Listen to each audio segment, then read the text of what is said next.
ลาที่เฮาเคยหากันมันบ่ได้สำคัญและมันบ่มีความหมายสิ่งที่ได้เคยทำไปให้เจ้าหมดหัวใจบอกเคยซาบซึ้งใจและมันบ่มีค่าเลยได้เมื่อคนจะไปห้ามไว้ก็บ่อยู่วันนี้คอยก็ได้หูว่าเจ้ากำลังเปลี่ยนไปในเมื่อคน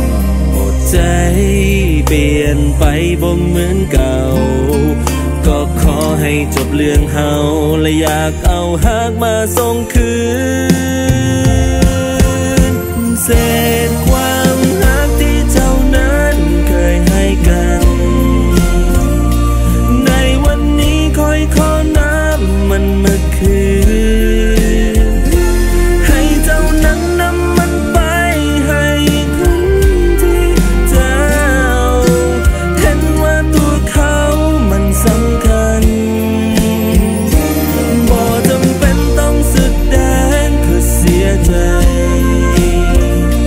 ในมือตัวของเจ้าเองอยากจะลืมบ่ต้องถามว่าคอยนั้นจะอยู่ได้บ่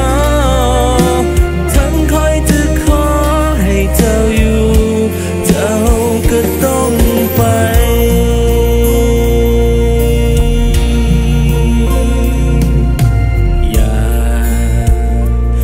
บ่ต้องแสดงท่าทีคือเสียใจเพราะคอยนั้นหูดีสิ่งใดที่เจ้าต้องการฝากเสร็จของความหักที่เจ้าเคยให้มาเอามันกลับคืนไปเก็บไว้คอยบ่ต้องการในเมื่อเจ้าจะไปแต่ยังเห็นใจกันอยู่วันนี้คอยก็ได้หูว่าเจ้ากำลังเปลี่ยนไปในเมื่อคนหมดใจเปลี่ยนไปบ่เหมือนเก่าก็ขอให้จบเรื่องเฮาและอยากเอาฮักมาส่งคื